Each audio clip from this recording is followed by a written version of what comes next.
You're climbing staircase it takes ఎంత steps to reach the top reach అవ్వాలంటే ఎంత steps తీసుకోవాలి. మనం ఎప్పుడు కూడా ప్రతి స్టేర్లో either you can climb 1 or 2 steps. In how many distinct ways can you climb to the top. అంటే ఇప్పుడు మనం 0 దగ్గర ఉన్న 2 అనే దానికి వెళ్ళాలంటే ఏదర్ ఒక స్టెప్ ప్లస్ ఒక స్టెప్ వేసుకోవాలి, లేదా 2 steps వేసుకున్నాం.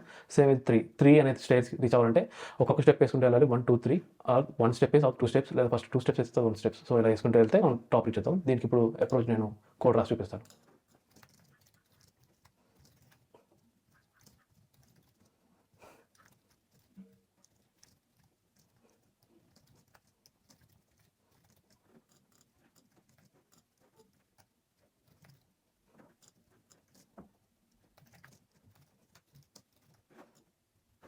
So first base case n = 1 అయితే 1 ఒక స్టెప్ మాత్రం తీసుకోగలం.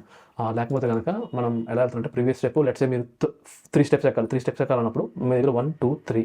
సో ఫస్ట్ స్టెప్ అంటే 3 దగ్గర ఉన్నారంటే ప్రీవియస్ స్టెప్ దానికి 2 steps బ్యాక్ వచ్చి 1 కాబట్టి దాన్ని వెళ్ళడానికి వేసి 1. అలాగే ప్రీవియస్ స్టెప్స్ 2 కాబట్టి దానికి వెళ్ళడానికి వేసి 2.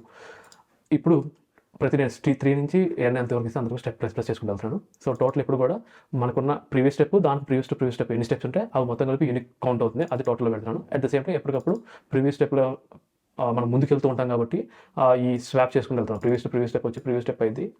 ఈ కొత్తగా వచ్చిన కంప్లీట్ చేసిన టోటల్ మనం ప్రీవియస్ స్టెప్ అవుతుంది. బికాజ్ మనం మళ్ళీ నెక్స్ట్ మూవ్కి వెళ్తాం. స్టెప్ ప్లస్ నెక్స్ట్ స్టెప్కి వెళ్తాం కాబట్టి అప్పుడు 3 అనేది ప్రీవియస్ స్టెప్ అవుతుంది 4కి వెళ్ళినప్పుడు, అండ్ 2 అనేది ప్రీవియస్ స్టెప్ అవుతుంది. అండ్ చివరి టోటల్ ట్రెక్ చేస్తాం.